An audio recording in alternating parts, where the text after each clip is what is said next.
Welcome back to Briggs on Books, where we become an international talk show.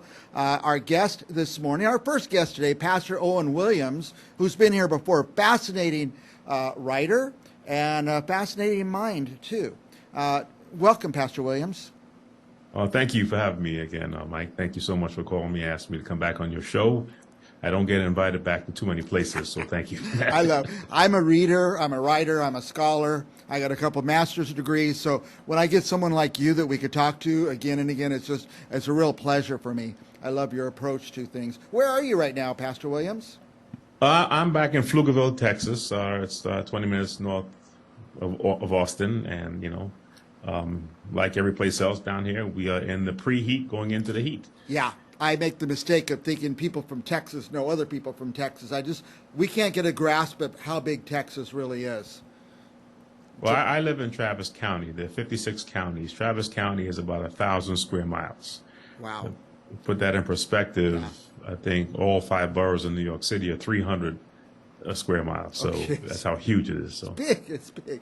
Now, let me ask you about your most recent book. See if I have the title right. American Christianity, Black Liberalism, White Legalism.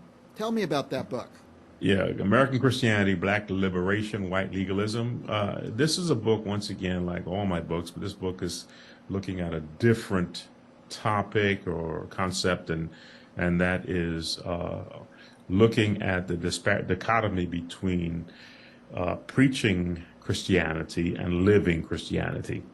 And we look at it in belief and behavior, and we look at it in how it interacts with the issues of life, throughout the history of the Western world, from that process. And basically what it's looking at as behavior. It's not a political book. It's not a condemning book. It's just recording factual points of history as it relates to the church, as a moral guide to the hearts of men in history. Yeah, now, every time you're on, I get something wrong, your name or the title of the book, but it's Black Liberation, White Legalism. Are you making a contrast there or an observation of a time? What we're looking at is people, black and brown people, Caucasian people, and all the people of the world, and we're looking at, because we try to make sure it's not just a black and white issue, but marginalized people. And we look at the Christian faith, and we look at how it can be used to liberate those who feel emotionally and spiritually and sometimes physically bound, and at the same time, how it can be used to justify bounding of people through legalistic mindsets and stuff like that.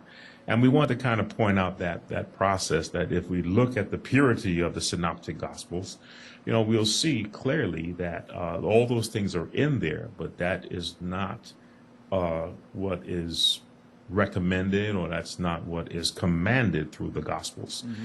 Look at the Gospels as a 10-step to get to, self-actualization. And we really and truly have to circumcise the heart of mankind to be able to live in a so-called utopia where there is no covetousness and no jealousy, no envy, no possession or possessiveness of title and land and greed and authority and dominance, that kind of thing. Yeah, something that's been endemic in our society since we began the United States. It's endemic in the United States. It's endemic in Roman culture. It's endemic in Greek culture. It's endemic from the Garden of Eden. The imperialistic nature of man to conquer over and rule and dominate other people, other men. Yeah. Now, and that's just listening to you talk. I was going to ask the question: is this a book about today, or it could be applied at any period in history? Well, I'm not a scholar per se, so I just dealt with the last 400 or 500 years and brought it into today's because of what I saw happening in my country with the divisiveness and how easily it is spread. So what I'm witnessing, everybody else is witnessing before their eyes, is people of good faith, people of intelligence, and how easily one can be consumed with the sin nature of man. and it can lead you astray, and you can really buy into that and invest into that. So the MAGA individual will be justified as much as the Black Lives individual will be justified. Yeah. And if you're both consumed, then you're talking at each other and not to each other, and we're going no place but down. Yeah. And when you say justified, you mean in their own mind they could find a justification for anything they do? Justified in their doctrines and their beliefs. In their doctrines and beliefs. If you look hard enough and you know how, you can find your own justification. Which may not necessarily mean it's true. I mean, Right. if you are answering your own questions, then, there's a problem with that in a sense. So, Now, who should read this book, Pastor Williams? well, once again, I believe this book is written for everybody, but specifically those in leadership in churches and faith places, rabbi synagogues, pastors, deacons, lay people, those who have a desire, or even those who are struggling with emotional and disorders, because liberation is liberation, because it's talking about how to critically think, how to discern, and not be manipulated or shackled, by your shortcomings. Right, right. Is it going to be a tough read for the average guy, or is it written more for pastors or people with advanced knowledge of the scriptures? Well, I try my very best to, like the scriptures, make it as simple as possible and not be able to bog people down too much with theological stuff.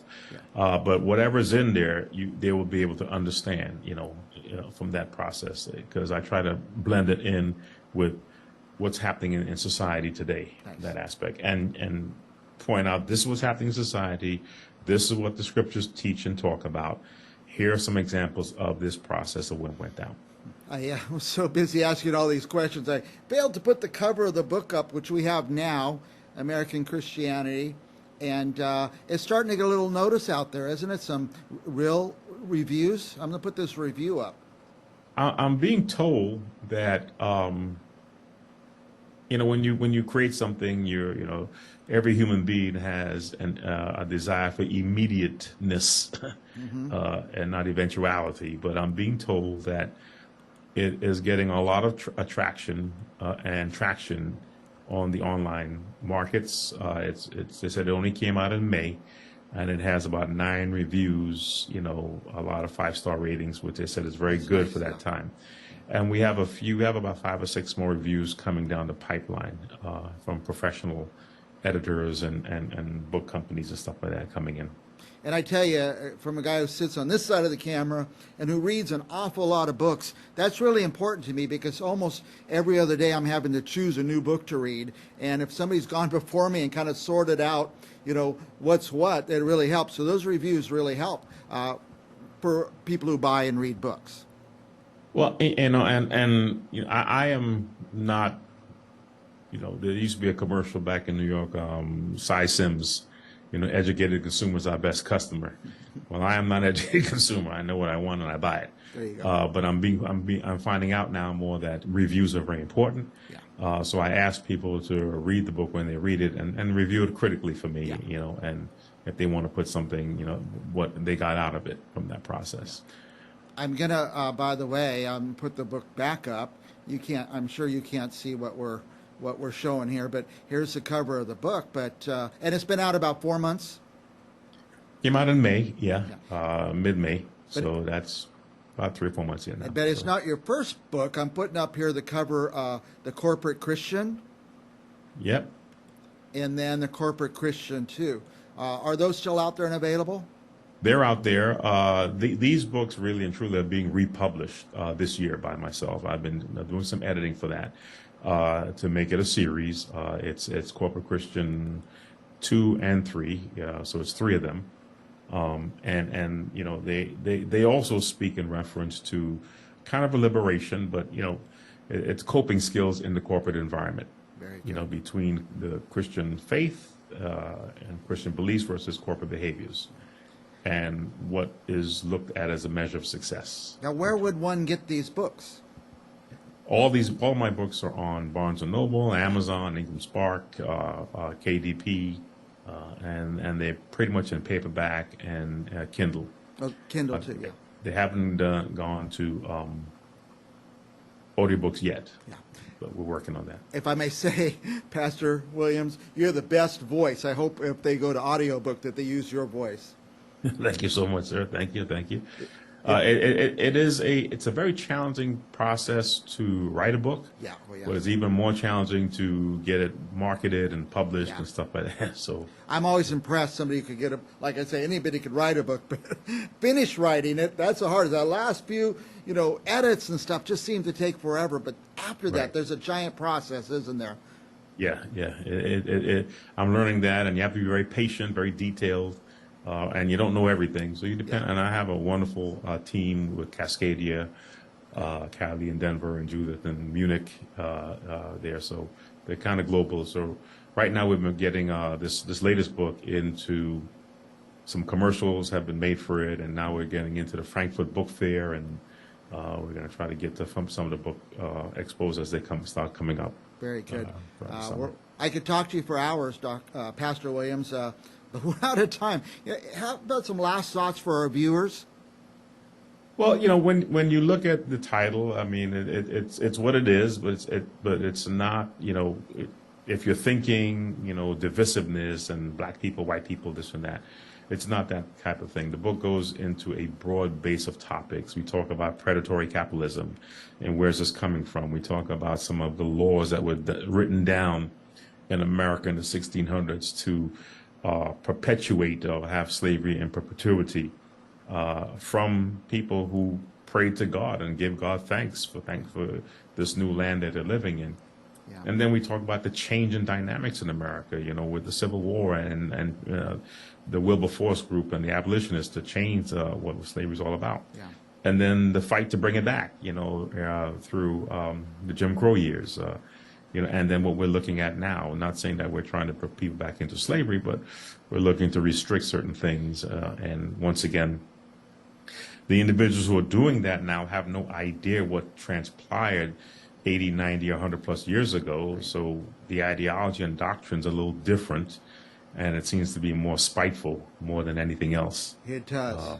It does. Well, you've just motivated me more to read the book because there's some research and stuff I'm doing right now about the early days of America and how our founding fathers addressed slavery and things like that. So I hope it's. I think you'll enjoy it. I think you'll be very fascinated by some of the Roman history, church history, and how things came about, and Nicene Council and those kinds of things. Yeah.